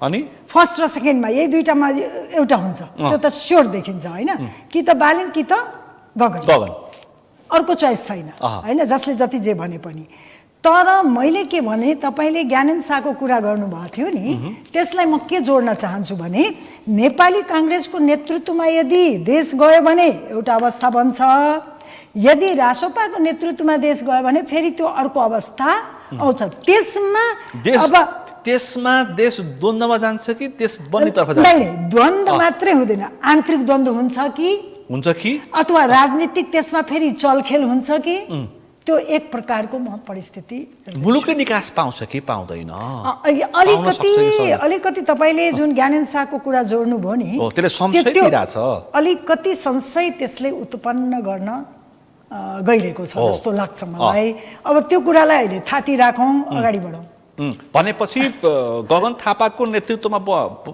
ठुलो पार्टी बन्यो र सरकार बन्यो भने के होला अथवा बालन शाहको नेतृत्वमा रासोपा ठुलो पार्टी बनेर सरकार बन्यो भने मुलुक र मुलुक नेपाली जनताले के पाउँछन् होइन अनि मुलुकको यो निराशाको अन्त्य हुन्छ कि हुँदैन मुलुक समृद्धितर्फ उन्मुख हुन्छ कि हुँदैन भ्रष्टाचारको अन्त्य हुन्छ कि हुँदैन तपाईँलाई के लाग्छ अब यस्तो छ पात्रको हिसाबले नेतृत्वको हिसाबले होइन यस्तो छ तपाईँको गगन थापा विशेष महाधिवेशनबाट भनौँ न एउटा अडान लिएर आएका नेता हुन् त्यो त क्लियर भयो होइन त्यसैले उहाँको पनि चुनौती भनेको कुशासनलाई अन्त गर्नु नै हो। सबैको घोषणापत्रको पहिलो पृष्ठमा त्यही छ। हिजोका सुशासन। यस, अब सुशासन भनेको के, उहाँ सरले भने जस्तै हिजोको त्यो चाहिँ भुटानी शरणार्थी काण्ड होस् या ओम्नीको होस् अथवा वाइट बडी प्रकरण होस्, सम्पूर्णको सम्पत्ति हिसाब किताब राखिन्छ, लाखको पदमा बस्ने त्यो त रहन थापाले बारम्बार बोल्नु नै भएको छ, संसदमै भन्नु त्यो भनिरहेको छन्, रविले पनि त्यही भनिरहेको छन्। त्यसैले यो इभन प्रचण्ड पनि भनिरहेछन् आजभोलि हैन, यो म पनि सुशासनको नायक हो भनिरहेछन्। अब यो त फर्स्ट प्रायोरिटीमा राख्नै पर्छ। गुन्जासै छैन, गुन्जाइसै छैन, किनभने अब मैले पनि पहिला नै भनिसकेँ, अब छुट छैन कसैलाई पनि। छैन। हिजोको दिनमा जुन छुट पाए नि यो तीनवटा दलले, अबको दिनमा यी नयाँ दलहरू अथवा नयाँ अनुहारले, चाहे त्यो गगन हुन् अथवा बालेन अथवा रवि होस्, जोसुकै हुन्, तर यो छुट अब चाहिँ छैन। पहिला नै भने 20-25 वर्ष उहाँहरूले छुट पाउनुभयो एक किसिमले हेर्दा, अब त 20-25 दिन पनि छुट छैन। भनेपछि 34 वर्ष 3300 काण्ड आम मान्छे त्यो हिसाब गरिरहेछन्। यो 3300 काण्डको हिसाब किताब के गर्छन्, त्यस पछाडि फेरि अर्को राजनीतिक कोर्समा हामी जानुपर्छ कि अथवा व्यवस्था नि के हुन्छ, त्यो पनि चिन्ता छ। अब के होला, यति मात्रै आम मान्छे ढुक्क हुने अवस्था छ अझै पनि देखिएको छैन। निर्वाचनपछि झन् अस्थिरता आउँछ कि झनै यो संसद रङ्गिला हुन्छ कि, कस्ता कस्ता पात्र आउँदैछन्, के होला, अलिकति त्यो खालको छ त्रास र भयको वातावरण त अझै पनि छ जनतामा पनि र संसद के होला, कस्तो होला, त्यो पो छ त यहाँ मानिसमा त। अब यो संसद मैदानमा अनेक प्रकारका मान्छेहरू मैदानमा छन्। यस्तो छ नि, बहुमतको त यहाँ सरकारै बन्दैन, तपाईँलाई थाहै छ। बन्दैन, किनभने कुनै पनि पार्टी बहुमत ल्याउने अवस्थामा छैन। फागुन 21 पछाडि बहुमतको सरकार अझै पनि बन्दैन। जो भए पनि यो मिलिजुली सरकार नै हुन्छ हिजोकै दिनमा। कस्तो खालको, तर त्यसमा बढी मलाई लाग्छ त्यही रासोपा र काङ्ग्रेसकै बिचमा हुनै पर्छ। नेतृत्व गगनले पनि गर्न सक्छन्, इभन बालनले पनि गर्न सक्छन्। यदि चान्स पायो भने म के भन्छु भने अहिलेको परिस्थितिमा भन्नुस् त, पहिला चाहिँ गगनले गर्नु पर्यो, त्यसपछि बालनले। किनभने राजनीतिक संस्कार, अनुभव, अनुभूतिको दृष्टिकोणले हेर्दा र देशको एउटा सबभन्दा पुरानो पार्टीको दृष्टिकोणले हेर्दा पनि पहिलो चाहिँ प्राथमिकता अथवा पहिलो चान्स चाहिँ काङ्ग्रेसले पाउनुपर्छ, त्यसपछि बालनले पाउनुपर्छ। त्यसभन्दा अगाडि तपाईँको अब अहिलेको चर्चा अनुसार बालेन र गगनले चुनाव जित्छन् कि जित्दैनन्, त्यो पनि एउटा प्रश्न छ। यो पनि निर्वाचन जित्नु पर्यो, निश्चित रूपमा जित्यो, दुवै पक्ष जित्यो भने जो भए पनि मध्य प्रदेशले प्रधानमन्त्री पाउँछ। कुरो यस्तो छ, यहाँ यसपालिको के अरे निर्वाचनमा निर्णायक मत चाहिँ मधेसबाटै हुन्छ, त्यो त तपाईँले क्लियर बुझ्नु पर्छ। किनभने कि एउटा व्यक्ति भनौँ न, बालेन मात्रै जितेर भएन, उसको पार्टी जित्नु पर्यो नि त। गगन मात्रै जितेर भएन, उसको पार्टी जित्नु पर्यो नि त। गगन सहित उसको पार्टी काङ्ग्रेस, नेपाली काङ्ग्रेस, के अरे बालेन सहित रासोपा, र त्यो निर्णायक मत कहाँ छ, अहिले मधेसमा छ। यसरी बुझ्नु पर्यो। त्यो मत के होला? अब यो मतमा जस्तै तपाईँको अहिलेको अवस्था हेर्दा रासोपाले पनि यसपालि राम्रो मत पाउँछ हेर्नुहोस्, यसले समानुपातिकमा बढी पाउने देखिरहेको छु सम्भावनामा, तर प्रत्यक्षमा चाहिँ अहिले पनि काङ्ग्रेसको बढी हुन्छ जस्तो लाग्छ मलाई। पश्चिम मध्य प्रदेशमा समानुपातिक र प्रत्यक्षमा चाहिँ रासोपा र कङ्ग्रेसकै प्रतिस्पर्धा देखिन्छ। निश्चित रूपमा एमाले कहाँ पुग्यो? एमाले थर्डमा आउँछ। पण्डितज्यू तपाईँ के लाग्छ, यो ज्ञानेन्द्र शाहको सन्देश, त्यस पछाडिको संशय, त्यस पछाडिको संसद? होइन, अब यो स्वाभाविक हो। तपाईँको यो संविधान कानुनले अब आज भनौँ न प्रजातन्त्र दिवसको उपलक्ष्यमा उहाँले प्रत्येक वर्ष नै उहाँले शुभकामना दिनुहुन्थ्यो। अहिले एउटा एक किसिमले चुनावको तपाईँको अवस्था भएको हुनाले उहाँले शर्त तेर्साउन खोज्नु भएको छ। उहाँले चाहिँ अब प्रश्न त्यहाँनिर त्यो सुन्नु धेरै टाढा पुगिसक्यो सुनिलजी, हामीले धेरै पटक राजनीति तरल अवस्थामा एउटा के भन्दाखेरि वातावरणलाई, इन्भाइरोमेन्टलाई अलिकति धमिल्याइयो भने त्यसबाट केही प्रतिफल हुन्छ। मेरो प्रश्न चाहिँ कहाँनिर भन्दाखेरि अझै पनि एक थरी मान्छेले अथवा विशेष गरी एमाले के भनिरहेको छ भन्दाखेरि यो आन्तरिक होइन बाह्य शक्तिको दबाव र प्रभावमा चुनाव हुँदैछ र यहाँ चाहिँ जो पनि उपयोग हुन सक्छ, त्यसो के हो ज्ञानेन्द्र शाहको सन्देशमा त्यो उपयोगिता पनि छ कि अथवा ज्ञानेन्द्र शाह नै प्रयोग हुन सक्छ कि भन्ने पनि आज दिउँसभरि त्यो गाईगुई आयो। सुनिल, यस्तो यो कुराप्रति सत्यता कुनै पनि छैन। हेर्नुहोस्, यस्ता हावादारी गफ गरेर 34 वर्षसम्म राज्यको सबै निकायमा आफू बस्ने सारा तपाईँको चाहिँ के भन्दाखेरि प्रधानमन्त्री, अन्य डिप्लोमेटिक निकायमा इन्टेलिजेन्स सारा सबै आफ्नो ठाउँ भएर राष्ट्रिय अन्तर्राष्ट्रिय सारा शक्ति केन्द्रहरूका बीच एउटा इन्टरेक्सन गरेर जुन खालका कुराहरू अहिले आएर आम नेपाली जनतामा एउटा जेएनजी मुभमेन्ट पछाडि एउटा आफ्नो सत्ता तपाईँको गयो भनेर त्यसको आवेश, त्यसको चाहिँ रोष प्रकट गर्नु विशेष गरी प्रधानमन्त्री भइसकेका मानिसहरूबाट ठुला पार्टीका नेताहरूबाट यस्ता खालका कुराहरू गर्नु, सोसाइटीलाई एउटा दिग्भ्रमित पार्नु, यो गलत खालको कुरा हो। हेर्नु, विशेष गरी नेपालमा तपाईँको उग्र वामपन्थी पार्टीका केही मानिसहरू यस्ता खालका कुराहरूमा लामो समयदेखि एउटा के भन्दाखेरि एउटा प्रबुद्धवाद, विस्तारवाद, सामन्तवाद, विभिन्न तपाईँको दक्षिण अथवा तपाईँको साम्राज्यवाद, पश्चिमेली मुलुकहरूलाई एउटा तपाईँको गाली गर्ने जुन एउटा अहिले त दक्षिण उत्तर होइन, अहिले त सिधै अमेरिका त्यही त मैले भने पश्चिमा मुलुकहरूलाई यतिसम्म बस्ती भयो कि कुरो त उठाउनै परिहाल्यो। नियमित रूपमा अमेरिका अथवा बेलायत अथवा भारतले यो टुडी खेलमा शिवरात्रिको दिन गर्ने प्रदर्शनलाई पनि हजुर विज्ञप्ति निकालियो। यो हावादारी गफ यस्ता यो त सुन्नु न, आफू पूर्व प्रधानमन्त्री चार पटक प्रधानमन्त्री भएका व्यक्तिले विज्ञप्ति निकालेर अरू पात्रले पनि निकाले। सुनिलजी, मैले तपाईँलाई सत्ताको कुरा गरेँ, लान खोजिँदैछ। सुन्नु न, मैले सत्ताको कुरा गरेँ, प्रधानमन्त्री भएर सारा तपाईँको डिप्लोमेटिक एउटा लेभलमा इन्टेलिजेन्स सारा सबै शक्ति केन्द्रहरू आफ्नो भएर ती सबै कुराहरू उपभोग गरेर आइसके पछाडि यस्ता खालका कुरा गर्नु दिग्भ्रमित, एउटा सोसाइटीलाई तपाईँको के भन्दाखेरि एउटा भ्रमित सिर्जना गरेर अझै पनि तपाईँको एउटा के भन्दाखेरि सत्यतालाई तपाईँको लुकाउन खोज्ने के। हेर्नुहोस्, कुरा बुझ्नुभयो न, त्यसलाई ढाकछेप गर्ने त्यो मात्रै तपाईँको प्रवृत्ति हो। हेर्नुहोस्, म त्यसमा कुनै सत्यता कुनै खालको चाहिँ म देख्दिनँ। हेर्नुहोस्, त्यो गलत खालको ट्रेन्ड कल्चर हो। किन यो विषयलाई केपी शर्मा ओलीले बढी जोड दिइरहेछ? अनि उहाँको सत्ता गएको तपाईँको उहाँलाई रोष छ, त्यति कुरा हो। म भएको होइन भन्नुहुन्छ? एकदम उहाँलाई भएको होइन भन्नुहुन्छ उहाँलाई त्यो त्यसको चाहिँ तपाईँको चाहिँ रोष छ, हेर्नुहोस् आवेग छ होइन। उहाँलाई अहिले पनि तपाईँको एउटा प्रायश्चित आत्मआलोचना, उहाँलाई चाहिँ तपाईँको एउटा के भन्दाखेरि चाहिँ त्यत्रो तपाईँको बच्चाहरूको त्यो प्रति एउटा संवेदना उहाँलाई केही पनि छैन। हेर्नुहोस्, कुरा बुझ्नु। मैले त अब यो राजनीतिक रूपबाट 23 को विषयलाई मिनिमाइज गर्नुहुन्छ, 24 को घटनालाई बढी चासो राख्नुहुन्छ। सुन्नुहोस् न, यो कुरा सबभन्दा सुनिलजी, सबभन्दा पहिलो कुरा चाहिँ हेर्नुहोस् है, अब दलहरू त हेर्नुहोस् है, राजनीतिकबाट प्रजातान्त्रिक आन्दोलन लोकतान्त्रिक आन्दोलनमा आफ्नो भूमिका उनीहरूको तपाईँको त्यो प्रति मेरो क्वेसन होइन। तर उनीहरूको क्वेसन चाहिँ के हो भन्नलाई भने सुशासन र करप्सन र हामी जुन पाटोमा एउटा आर्थिक वृद्धि र तपाईँको आर्थिक विकासको क्षेत्रमा हामी जुन रूपबाट हामी चुक्यौँ, राजनीतिक दलहरूले जुन रूपबाट चुके, त्यो रूपमा जनताको क्वेसन हो कि। हेर्नुहोस्, यो केपी ओलीको यो खालको अभिव्यक्तिले केपी ओलीको मत बढ्छ कि घट्छ तपाईँको विचारमा? होइन, अहिले तपाईँ उनले दिन प्रतिदिन तपाईँको यस्ता खालको अभिव्यक्ति उनले गर्नु, एक त उनको उनी नजिकका मान्छेले जस्तादेखि र सूर्य थापा जस्ताका जो व्यक्तिले दिइरहेको छ नि अभिव्यक्ति, एमाले लाभ हुन्छ कि नाफा घाटा के हुन्छ? होइन, एमालेलाई त त्यसले तपाईँको घाटा नै हुने भयो। हेर्नुहोस् होइन, जुन दिनसम्म तपाईँको ओलीले त्यो ढङ्गबाट जान्छन् त्यसले कता तपाईँको काङ्ग्रेसलाई समेत तपाईँको त्यसले चाहिँ तपाईँको घाटा पुग्न जान्छ कि। हेर्नुहोस्, ओलीको प्रवृत्तिले ओली के भन्छ, शेरबहादुर देउवा घरमा जलेको पैसा यही भनिदिन्छ, यस्तो खालको प्रवृत्ति। अनि गगन थापाले त्यसको जवाफ दिनुपर्छ। हेर्नुहोस् त, अनि आम नेपाली जनता हेर्नुहोस्, अब सारा सोसियल मिडिया एकदम मान्छेहरू त कस्तो भन्दाखेरि रवैया एकदम हावादारी कुरामा मान्छेहरू बगे भने त अनि त्यो त त्यसले त तपाईँको सही अर्थमा तपाईँको उम्मेदवार को चाहिँ तपाईँको जेन्युन हो, को तपाईँको कुन पार्टीको कस्तो योगदान छ, कसको तपाईँको योगदान के हो, कसले कसरी आफ्ना चाहिँ तपाईँको भूमिकाहरू क्रियाशील गर्दैछ, कसले तपाईँको त्यो एउटा हिम्मत र साहस चाहिँ आम जनताको अगाडि चाहिँ तपाईँको त्यो राख्दैछ भनेर जनताले त्यसको बारेमा तपाईँको चाहिँ एउटा मूल्याङ्कन, जनताले त्यो बारेमा आफ्ना अभिमतहरू राखेर जानुपर्ने ठाउँमा यस्ता गलत यसपटक भने उम्मेदवारहरूसँग ठाउँको ठाउँ मतदाताले सवाल जवाफ गरिरहेछन्। ठाउँको ठाउँ पछिल्लो समयका निर्वाचनमा केपी ओलीले मत माग्दै जानु पर्दैन थियो अरे, अहिले उनी आफै मत माग्दै हिँडिरहेछन् र ठाउँको ठाउँ सवाल जवाफ गरिरहेछन्। उनले बोल्नु भन्दा सुन्नुहोस् है, अब उनीमा एउटा प्रायश्चित त भएन। मैले एउटा सभा गरेर जितेर आउँथे, सुन्नु न, समयवेदना पनि भएन, प्रायश्चित पनि भएन, आत्मआलोचना पनि भएन।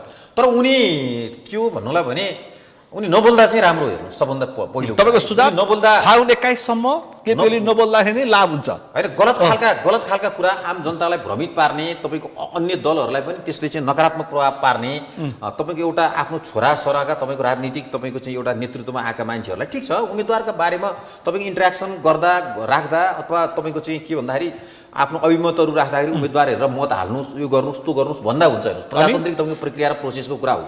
तर के भन्दा गलत खालका कुराहरू हेर्नुहोस् है, विदेशी चलखेल यस्ता यावत तपाईँको भ्रमित खालका कुराहरू गरेर एउटा प्रधानमन्त्री पूर्व प्रधानमन्त्री भइसकेका मान्छेले हेर्नुहोस् है 3 पटक 4 पटकसम्म पार्टीको अध्यक्ष नेपालको राजनैतिक विषयमा तपाईँको क्वेसनहरू रेज गर्ने, यस्ता खालका कुराहरूमा जनतामा चाहिँ तपाईँको चाहिँ एउटा भ्रमित सिर्जना गर्ने, यो काम चाहिँ त्यो लेभलबाट सुहाएन भन्ने कुरा हाम्रो हो। पछि मतको हिसाब किताबमा ओलीलाई नै घाटा लाग्न सक्छ। म तपाईँसँग आउँछु। आचार्यज्यू, तपाईँ के भन्नुहुन्छ? यो कङ्ग्रेसको सबैको नयाँ नेतृत्व आयो, तर पुराना काङ्ग्रेसवाली त म प्रश्न उठान गरेँ, अझै पनि शेरबहादुर देउवाहरू बोलिरहेछन्।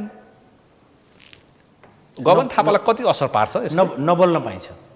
बोल्दा फाइदा हुन्छ कि घाटा हुन्छ? म भन्छु, म त्यसमा आउँछु। लु भन्नुहोस् त। नबोल्न अहिले हामीले ओलीले बोल्दा घाटा के हुन्छ नाफा के हुन्छ भने जस्तै देउवाले बोल्दा र नबोल्दा के हुन्छ? नबोल्न पाइन्छ।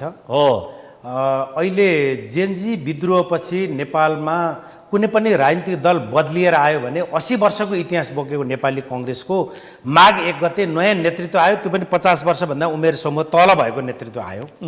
त्यो नेतृत्वले अहिले तपाईँको चाहिँ राजनीतिक स्थिरता, सुशासन, समृद्धि दिन्छौँ, प्रतिज्ञा पत्र सार्वजनिक गर्छौँ र बोलेको कुरो अक्षरशः पालना गर्छौँ। हामीलाई तपाईँहरूले ट्रस्ट गर्नुहोस्, हामी हिजोको काङ्ग्रेस होइनौँ, अहिले हामी बदलिएको काङ्ग्रेस हौँ भनेर आएको छ। अब बाँकी रह्यो तपाईँको यहाँले शेरबहादुर देउवा लगायतका चाहिँ उहाँहरू बोल्नु भएको छैन भन्ने यहाँले सन्दर्भ उठान गर्नुभयो। नबोल्न पाइन्छ, तर आज नबोल्दै गर्दा चाहिँ नेपाली कङ्ग्रेसको मत घट्यो। अन्य कुनै पार्टीप्रति लक्षित गरेर म बोलिरहेको छैन। आज शेरबहादुर देउवाहरू नबोल्दै गर्दा नेपाली कङ्ग्रेसको मत घट्यो, नेपाली कङ्ग्रेसको सरकार बनेन र सरकार चाहिँ अरू कसैको सरकार बन्यो भने अनि घरमा डढेका पैसादेखि विदेशमा लगेर राखेका समेतको छानबिन गर्दै गर्दा चाहिँ म त्यति बेला जेल जान्न भन्ने सुविधा चाहिँ उहाँहरूलाई नहुन सक्छ है।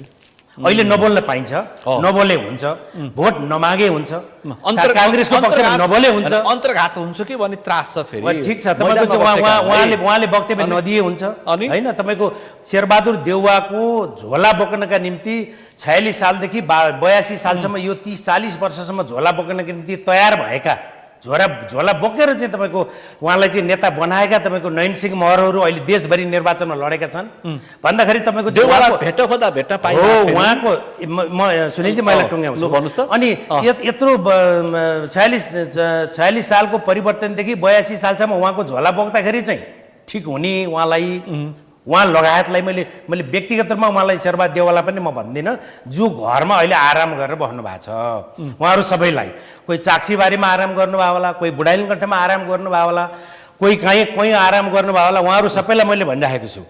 त्यसले गर्दा तपाईँको चाहिँ अहिले त आराम गर्ने छुट छ, आराम गर्न पाइन्छ, तर भोलि यस्तो सरकार नआओस् जुन सरकारले तपाईँको चाहिँ त्यो छानबिन पनि धेरै पत्यार योग्य तरिकाले छानबिन पनि धेरै नगरिकन जेल नहालोस्, उहाँहरू जेल जानु नपरोस्। नम्बर 1 छानबिनको भन्नुहोस् त। नम्बर 1 छानबिनको अर्को आउनु होला नम्बर 1 र नम्बर 2 तपाईँको चाहिँ काङ्ग्रेस 2.0 भएर कसरी आयो, नयाँ भर्सन कसरी आयो काङ्ग्रेस भन्दै गर्दा चाहिँ तपाईँको आजका मितिमा भ्रष्ट भनेर चिनिएका, अदालतमा मुद्दा चलेका, अदालतमा मुद्दा तारिक धाइराखेकाहरूलाई त गगन थापाको हातमा नेतृत्वमा आएको काङ्ग्रेसले टिकट दिएर जनताको बिचमा त पठाएन नि त। दुईटा पात्र चाहिँ गएको छन्। बताउनुहोस् त मलाई। एउटा ज्ञानेन्द्र बहादुर कार्की, एउटा विजय कुमार गच्छेदार। यहाँलाई म स्मरण गराउन चाहन्छु, आरोपितहरू होइन, म तपाईँलाई न्यायालयले तपाईँको चाहिँ तैँले भ्रष्टाचार गरेको प्रमाणित भएन भनेपछि तपाईँ र मैले आरोपित गरेर वा अरू सडकमा कसैलाई आरोपित गरेर हुन्छ? पुनः न्यायालयले प्रमाणित गर्नु पर्यो। तपाईँको हामी कि त न्यायालयमा हामी विश्वास गर्दैनौँ भन्नु पर्यो, होइन भने तपाईँको जो कोही पनि न्यायालयले तैँले करप्सन गरेको हामी न्यायालय त मान्छौँ। हाम्रा राजनीतिक दलहरू भन्दा त हाम्रो राजनीतिक दल भन्दा त न्यायालयमाथि हो। यहाँले भन्नुभयो अन्तिम सत्य न्यायालय हो।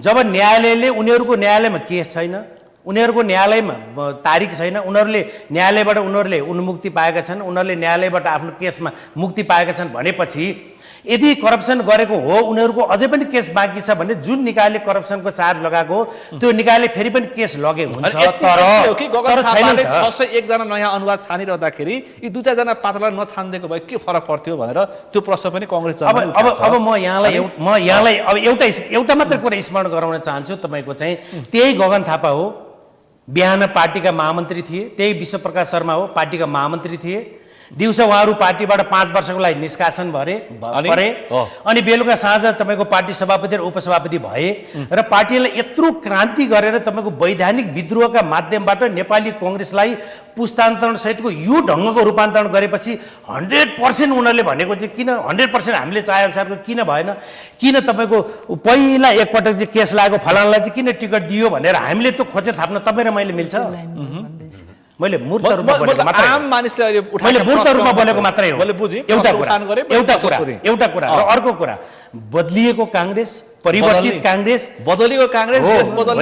तपाईँको काङ्ग्रेस बदल्यो अब देश बदल्छौँ भन्ने काङ्ग्रेसको हेर्नुहोस् त आजका मितिको गगन विश्वको अभिव्यक्ति हेर्नुहोस् त तपाईँको हाम्रो अपोजिसन राष्ट्रिय प्रजातन्त्र पार्टी होला, हाम्रो अपोजिसन राष्ट्रिय स्वतन्त्र पार्टी होला, हाम्रो अपोजिसन नेकपा एमाले होला, हाम्रो अपोजिसन नेपाली कम्युनिस्ट पार्टी होला, तर उहाँहरूसँगै मिलेर संसदमा हामीले संविधान संशोधन गर्नु छ, यो देश निर्माण गर्नु छ, यो देशलाई तपाईँको चाहिँ जेएनजी विद्रोहको भावना अनुसार यो देशलाई अगाडि लैजानु छ। त्यसले गर्दा हाम्रो दुश्मनी कोहीसँग पनि छैन, छ भने गरिबीसँग मात्रै छ भने तपाईँको आर्थिक कमजोरीसँग मात्रै छ भनेर तपाईँको यति बदलिएर आएका नेतृत्वलाई तपाईँको अब नेपाली जनताले विश्वास गरेनन् भने अनि फेरि पनि तपाईँको चाहिँ नेपाली जनता आज 4 मिनटको भाषणमा बालन शाहले खल्तीमा पैसा नभएकाले शिक्षा र स्वास्थ्य पाउने हो, 2 वर्षमा बन्ने बाटो 20 वर्षमा बन्निएन, तोकेको मितिमा बन्ने हो, सरकारमा पुगेका काङ्ग्रेस एमाले माओवादी सबैलाई बाटो देखाइदिने हो मुलुक बनाउने, र स्विजरल्यान्डदेखि लिएर सिङ्गापुर बनाउनेहरूलाई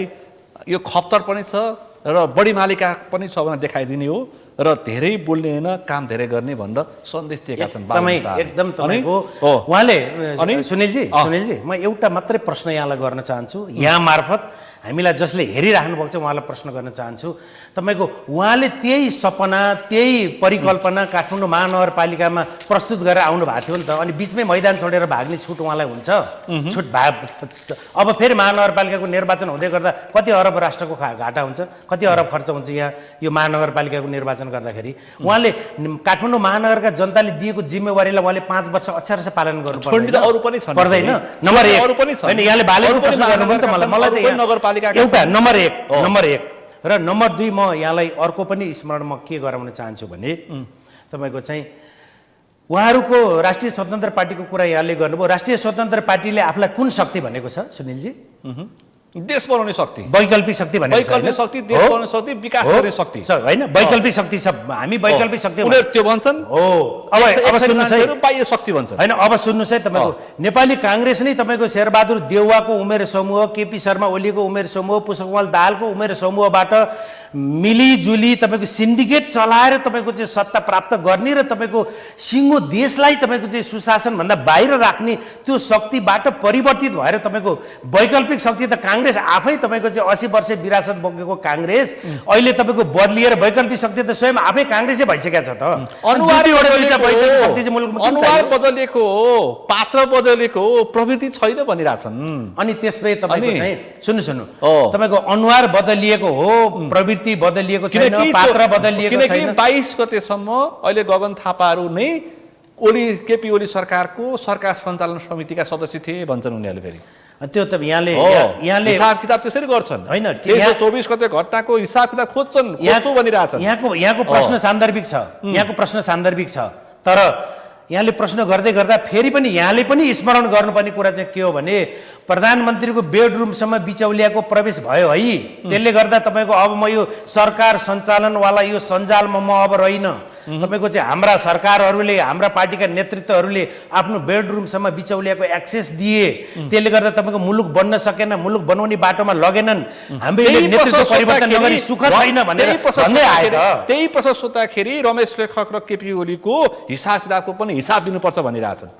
होइन होइन, सुन्नु तपाईँको हिसाब लेखकहरू र केपी ओलीहरू किनकि सँगै थिए नि, होइन हिसाबको हिसाब किताब दिनुपर्छ। होइन होइन, सुन्नु तपाईँको पर्छ सुनिलजी, पर्छ के पर्छ भने तपाईँको चाहिँ यही अहिलेको आजका विद्यमान तपाईँको आजका मितिमा मौजुदा जुन सरकार छ, नागरिक सरकार छ, त्यो सरकारले एउटा आयोग बनाएको छ। त्यो आयोगले प्रतिवेदन त्यो आयोगले पछि सुन्नुहोस्, त्यो आयोगले प्रतिवेदन दिँदै गर्दा त्यो आयोगले सङ्केत गरेको, त्यो आयोगले निर्दिष्ट गरेको, त्यो आयोगले किटान गरेको जो कोही पनि म यो व्यक्ति त्यो व्यक्ति काङ्ग्रेसको हो कि एमालेको हो कि माधवको हो कि गरेको भए निर्वाचन मजाको हुन्थ्यो। त्यो त 21 अगाडि सार्वजनिक गरेको भए गौरीबहादुर कार्कीको छानबिन आयोगको प्रतिवेदन अगाडि आइदिएको भए तपाईँ हाम्रो छलफल गर्न पनि निर्वाचन भाडिँदैन थियो सुनिलजी। अनि सुनिलजी तपाईँको प्रतिवेदन अब यो सुन्नु न, यो कतिपय जवाबहरू अपुरो हुँदै गएको छ कि तपाईँको यो प्रतिवेदन अगाडि कि पछाडि भन्ने कुरामा त तपाईँ र मेरो हातमा छैन नि त। होइन, प्रतिवेदन अगाडि सार्वजनिक हुनु पर्थ्यो, यो तपाईँ र मेरो मान्यता हो। अब सरकार आफैले तपाईँको चाहिँ म्याथअप गरेर लगभग अब निर्वाचनभन्दा पछाडि लगाइसक्यो। होइन, यो हाम्रो हातमा छैन। तर मैले बुझेको, मैले जानेको यति मात्रै कुरा हो, यो पार्टी ऊ पार्टी त्यो सरकार यो सरकार ऊ सरकार प्रधानमन्त्री गृहमन्त्री आदि इत्यादि केही पनि नबनिकन तपाईँको चाहिँ निष्पक्ष स्वतन्त्र र भइरहेको ढङ्गले त्यो आयोगले कार्की आयोगले छानबिन गर्नुपर्छ। कार्की आयोगको प्रतिवेदनलाई जुन सरकार आए पनि त्यो सरकारले अक्षरशः पालना गर्नुपर्छ। त्यसमा को कारवाहीमा पर्छन् तपाईँको चाहिँ हिजो म भाएको होइन भनेर हेलिकप्टरको पनि सिटमा बसेर होइन तपाईँको तुइनमा झुन्डिएर मकवानपुर पुगेका हुन् कि वा अरू हुन्, जो भए पनि कारवाही। फागुन 21 पछाडि बन्ने संसद र सरकारले जे गर्छ त्यसको भागीदार बन्नुपर्छ। जोस त्यसमा बालन सानी हुन सक्छन्, केपी ओली पनि हुन सक्छन्, होइन यसमा तपाईँको चाहिँ रमेश लेखक पनि हुन सक्छन्, यसमा मलाई लागेको त अझ शेरबहादुर देउवाका दम्पति पनि हुन होइन सक्छन्। मलाई लागेको त अझ भाद्र 23 र भाद्र 24 को अलग अलग आयोग बन्नु पर्थ्यो।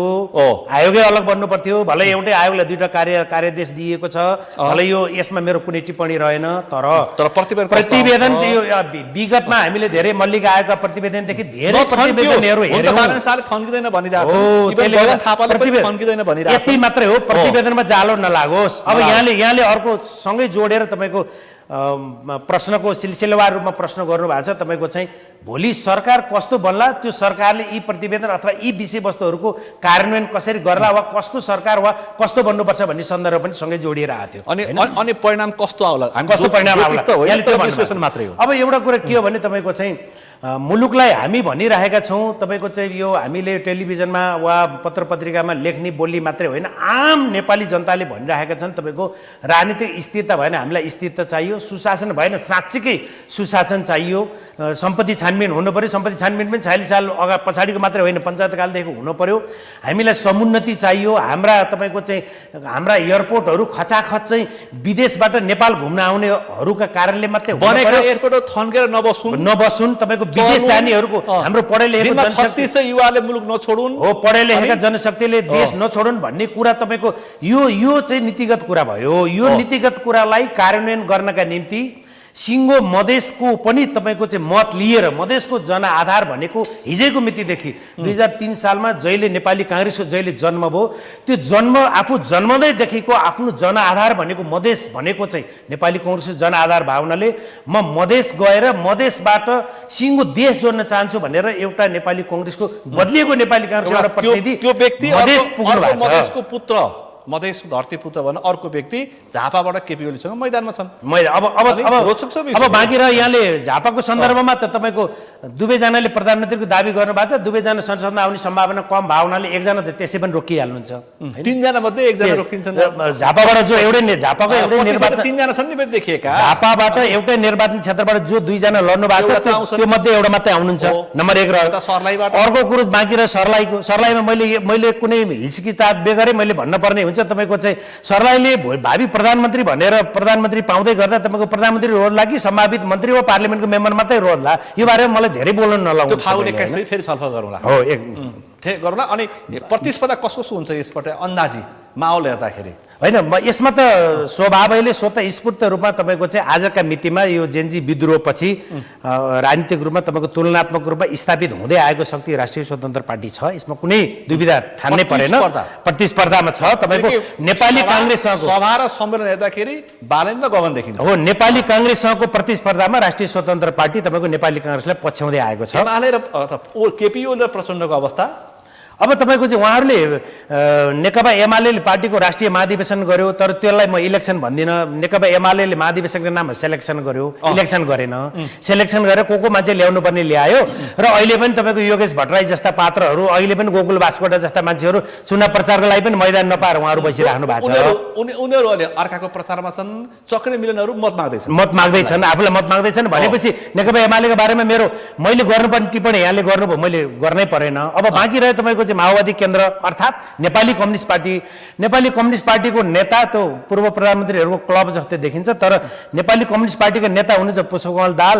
उहाँले आफूले चाहिँ माओवाद छोड्नुभयो, माओवादी विचारधारा छोड्नुभयो, तर रुकुममा चाहिँ जहाँ माओवादीको आधार इलाका छ त्यो ठाउँमा आफू चुनाव जित्नको निम्ति चाहिँ उहाँले रुकुमतिर पुग्नु भएको छ भनेपछि तपाईँको यसैबाट तपाईँको चाहिँ उहाँहरूको नौटङ्कीको बारेमा हामी कुनै दुविधामा रहनै पर्दैन। तपाईँको सङ्केत के पाएँ भन्दाखेरि तेस्रोको लागि चाहिँ एमाले र अथवा केपी ओली र प्रचण्डहरूको उहाँहरूकै बिचमा प्रतिस्पर्धा, तेस्रो हुनको निम्ति उहाँहरूकै बिचमा प्रतिस्पर्धा। अनि पण्डितजी तपाईँ के लाग्छ प्रतिस्पर्धाको हिसाबमा? प्रतिस्पर्धा त सुनिलजी अब यस्तो छ हेर्नुहोस्, एजेन्डाको हिसाबमा, विशेष एजेन्डाको हिसाबले हेर्नुहोस् है। अब मैले तपाईँलाई पात्रको हिसाब र एजेन्डाको हिसाबमा प्रतिस्पर्धा यस्तो छ प्रतिस्पर्धा चाहिँ तपाईँको अब नेपाली काङ्ग्रेस र तपाईँको विशेष गरी राष्ट्रिय स्वतन्त्र पार्टी बीच नै प्रतिस्पर्धा हुन्छ हेर्नुहोस् है। अब हामीले थर्डमा चाहिँ तपाईँको के हुन्छ भन्दाखेरि नेपाल कम्युनिस्ट पार्टी एमाले पुग्ला। मैले तपाईँलाई अर्को एउटा कुरा 3टादेखि 4वटा पार्टीहरू पनि तपाईँको थ्रेसहोल्डभित्र इन्ट्री हुने जस्तो सम्भावना छैन हेर्नुहोस्। धेरै पार्टीहरू यो पटक धेरै पार्टीहरू तपाईँको विलय भएर जाने मधेसवादी दलहरूको अवस्था मधेसवादी दलहरू त सायद तपाईँको यो चुनाव पछाडि लगभग सकिन्छन् नै होला हेर्नुहोस्। राष्ट्रिय पार्टीको रूपमा यी तपाईँको 3-4वटा पार्टीहरू आउँछन्। यसले एउटा खालको तपाईँको सिम्टम चाहिँ नेपाली राजनीतिमा हेर्नुहोस् है। अब हाम्रो पनि एउटा हामीलाई पनि के लाग्छ भन्नुलाई भने देश एउटा स्थिरतातर्फ जाओस्, देशले सुशासन प्राप्त गरोस् होइन।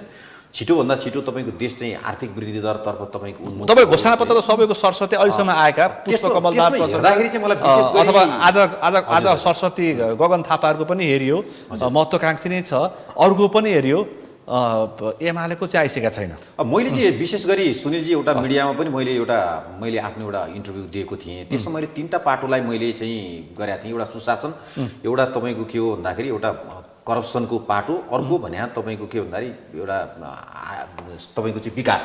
हेर्नुहोस् यो 3टा पाटोमा तपाईँको विशेष गरी नेपाली काङ्ग्रेसले यी 3टा पाटोलाई विभिन्न तपाईँको व्यक्तिहरूसँग विभिन्न तपाईँको चाहिँ पार्टीको एउटा तल्लो लेभलदेखि माथिल्लो लेभलसम्म सबै एउटा इन्टलेक्चुअल मान्छेहरूसँग अन्तर्क्रिया गरेर काङ्ग्रेसले चाहिँ तपाईँको त्यो ढङ्गबाट आफ्नो चाहिँ पार्टीको घोषणापत्र ल्याएको छ कि जस्तो चाहिँ मलाई लाग्यो हेर्नुहोस् है। त्यो हेर्दाखेरि चाहिँ यी अहिले हामीले पनि बहस गरेका यी विषयहरूमा काङ्ग्रेसले ती कुराहरूलाई समेटेको देखिन्छ। त्यसले गर्दा अब उनले बारम्बार पनि उनले चाहिँ आज कार्यक्रममा पनि भने होइन गगन थापाले अब हामी यो भन्दा पनि अब घोषणापत्रलाई नै हामी तपाईँको एउटा के भन्दाखेरि चाहिँ एउटा प्रतिज्ञा मानेर यसलाई हामीले कमिटमेन्टका फागुन 21 पछाडि सिरानीमा राख्ने घोषणापत्र होइन कि क्यालेन्डर बनाएर काम गर्ने घोषणापत्र भनिरहेको छ। क्यालेन्डर बनाउँछु भनिरहेछन् उनले। कति दिन र कति घण्टामा के गरियो त्यसको हिसाब किताब हामी नागरिकका बिचमा नैतिकता देखाएर गर्छौँ भनिरहेछन्। त्यो एकदम तपाईँको त्यसमा एकदम हाम्रो शुभकामना 2 वर्षमा के गर्ने, 1 वर्षमा के गर्ने, 5 वर्षभित्रमा के गरिसक्ने आम नेपाली जनताले पनि यो कमिटमेन्टका साथ जुन रूपबाट तपाईँको पार्टीहरू आज निर्वाचनमा होमिएका छन् जनताले पनि त्यो अनुसारले जनताको अभिमतहरू आउला जाओस् होइन। हाम्रो पनि त्यो शुभकामना छ। त्यही ढङ्गबाट अन्तिममा छु चाहन्छु तपाईँ घोषणापत्र जति आए एमाले बाहेकको अरूको आइरहेछ, तपाईँले सरस्वती पढ्नु होला कस्तो देख्नु? यो कस्तो भने अब घोषणापत्र भनेको अलिकति त हाइपोथेटिकल हुन्छ त्यसमा सबै दलले निश्चित रूपमा त्यो हुन्छ नै। तर एउटा कुरा के छ भने गगनजीले जस्तै भन्नुभयो नि सिरानी मुनि अब घोषणापत्र राख्ने क्यालेन्डर बन्छ त्यो त छुटै छैन। अब मैले पहिला त्यो छुट छैन किनभने जनता अब जागरुक भइसकेका छन् होइन र हिजोको दिन अब गए। त्यसैले अहिले जुन प्रधानमन्त्रीको सिटमा जो बसे पनि जुन पार्टीका नेतृत्व बसे पनि त्यो हट सिट हुन्छ बुझ्नुहोस्। किनभने त्यो चाहिँ तपाईँको अग्नि परीक्षाको घडी हो। त्यसैले छैन अब त्यो छुट कसैलाई पनि छैन। मैले त्यो भने नागरिकलाई चाहिँ के भन्नुहुन्छ? हजुर नागरिकलाई चाहिँ फागुन 21 मत दिने नागरिकलाई पनि भन्नुपर्ने छ। अब नागरिकलाई म यति मात्र के भन्छु भने तपाईहरू अब जागरुक भइसक्नु भएको छ। आफ्नो विवेकलाई प्रयोग गर्नुहोस् र यो जेएनजी आन्दोलनले तपाईँलाई दिएको जुन मार्ग निर्देशन छ त्यसलाई पालन गर्दै पार्टी अब मेरो फेरि एउटा निवेदन के छ भने हिजोका दिनमा अब लोकतान्त्रिक पार्टी नेपाली काङ्ग्रेस होइन, गणतन्त्रवादी भनेको माओवादीलाई श्रेय जान्छ, मधेसवादी भनेको उपेन्द्र यादवजीहरूको श्रेय जान्छ। त्यसैले उहाँहरूलाई पनि बहिष्कार गरेर देश चल्दैन। म यो एउटा क्लियर यहाँ राख्न चाहन्छु। किन राख्न चाहन्छु भने यो लोकतन्त्रको मूल्य र मान्यतालाई स्थापित गर्नका लागि र संस्थागत गर्नलाई देशमा स्थिरता कायम गर्नका लागि सबैको समान सहभागिता चाहिन्छ नै। हुनसक्छ कम बेसी होस्, प्रतित्व हुनुपर्छ। संख्याको हिसाबमा कति हुन्छ तर प्रतित्व त्यो छुट्टै कुरो हो। किनभने राजनीति भनेको त सम्भावनाको खेल हो नि। तपाईँले भने जस्तै अब हिजो भोलिका दिनमा गगन आउँछन् कि बालेन आउँछन् त्यो पनि 100% त स्योर कसैले भन्न सक्दैन नि। यो त सम्भावना। तर यस्तो खालको संहिताको पनि हामीलाई आवश्यकता छैन।